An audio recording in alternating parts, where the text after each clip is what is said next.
Hello, high level listeners. Do you want to practice your English, but you feel too tired for a long lesson? Yes, well, why not take a short break with us? Today we've prepared an English learning story that you can just listen to. As you follow the story, you'll hear real sentences and everyday vocabulary used very naturally inside the story. Yeah, that's what makes an English learning story so helpful. You can improve your listening without feeling like you're studying. So sit back, relax, and enjoy the story. Your English will improve while you listen. A few months ago, I had one of those days where everything seemed perfectly normal at first, but ended up teaching me something I didn't expect at all. It started on a typical weekday morning. I woke up, made a cup of tea, and sat down at the kitchen table to check my phone like I usually do. Emails, messages, the news, the weather, my calendar for the day, all the usual things. Like most people these days, my phone was basically the control center for my entire life. It told me where I needed to be, how to get there, and who I needed to speak to. I didn't really think about how much I relied on it until that morning when something small happened that slowly turned into a much bigger inconvenience. I had a fairly busy day planned, so after getting ready, I left my flat and headed towards the train station. I was meeting a colleague in another part of the city for lunch, and later in the afternoon, I had an appointment across town. Normally, that wouldn't be a problem because I always use the map on my phone to help me get around. Even though I've lived in the city for years, there are still plenty of streets and neighborhoods I don't know very well. While I was walking to the station, I glanced down at my phone to check the train schedule and noticed that the battery was already much lower than I expected. It was at 15%, which was strange because I was sure I had charged it the night before. At first, I didn't worry too much about it. I figured the battery would probably last until lunchtime, and if it didn't, I could always charge it later somewhere in the city.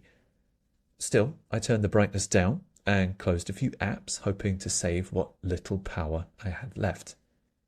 By the time the train arrived, the battery was already down to 10%.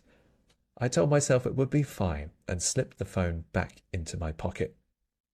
Unfortunately, a few minutes later, I felt a small vibration in my pocket, and when I pulled the phone out again, the screen was completely black.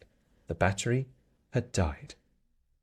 For a moment, I simply stared at it, pressing the button a few times as if it might suddenly wake up again. Of course, it didn't. My phone, the small device that normally helped me organize my entire day, was now completely useless. I leaned back in my seat and sighed. Well, that's not ideal, I said to myself quietly.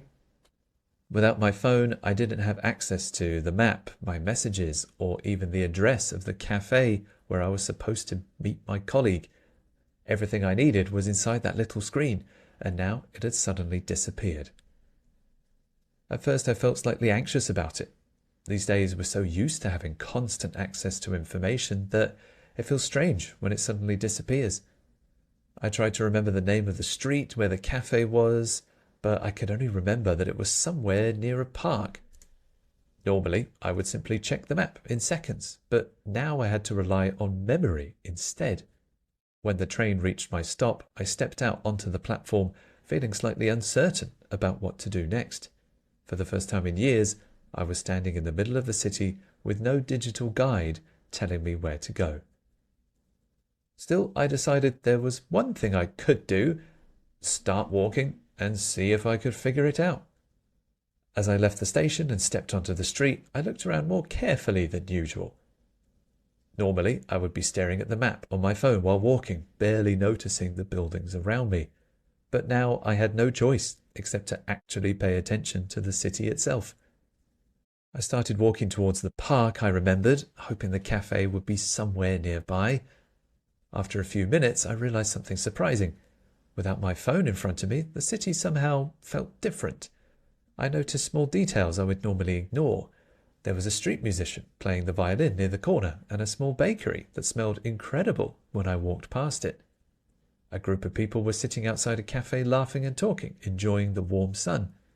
Normally, I would walk straight past all of this without thinking twice, focused entirely on wherever I needed to go next. But now, without my phone distracting me, everything seemed a little more interesting and alive. Eventually, I realized I was probably going the wrong way, so I stopped near a small bookshop and looked around for someone who might be able to help.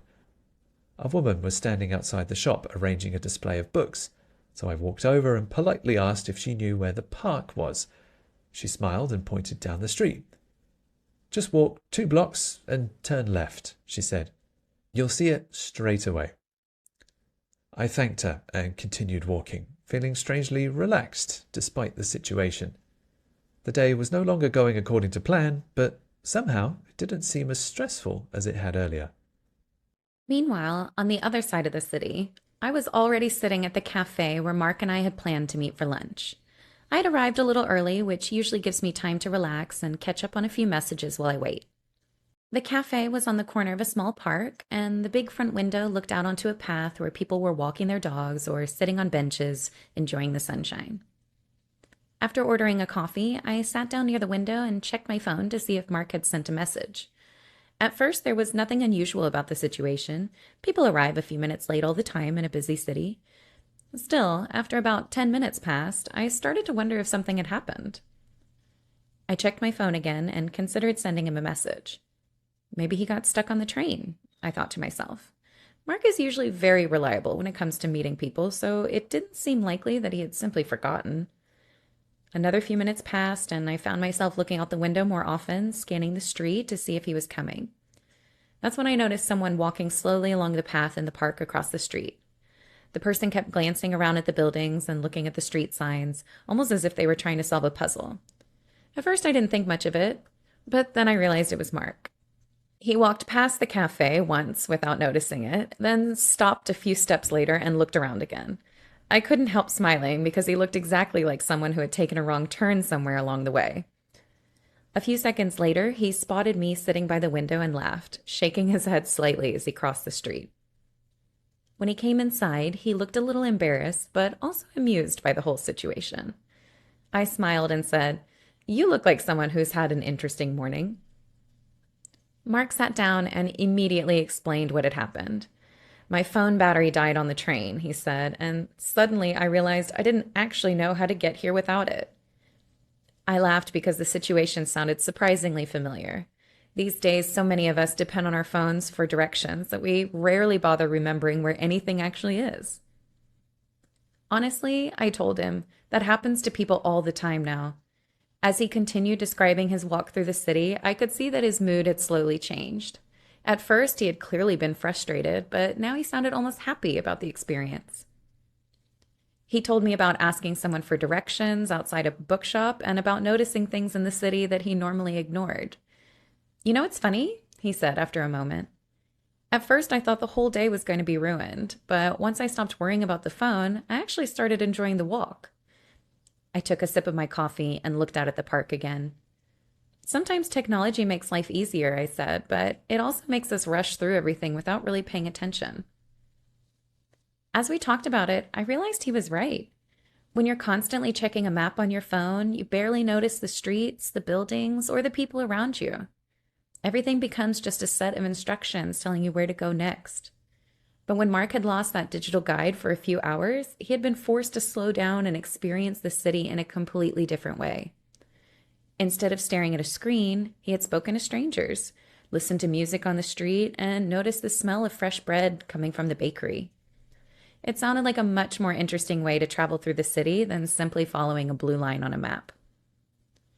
By the time we finished lunch, Mark had already made a small decision. Instead of rushing straight back to charge his phone, he suggested that we take a walk through the park before heading back to work. I laughed and said, "Look at that, one dead phone, and suddenly you're living in the real world again." Mark smiled and shrugged slightly. "Maybe not completely," he said, "but it's nice to remember what it feels like." All right. So if you enjoyed this story and it helped you relax and practice your listening, comment daily life English story below and let us know if you'd like to hear more stories like this. Thank you very much for listening, and we'll see you soon for another story in English. Bye bye.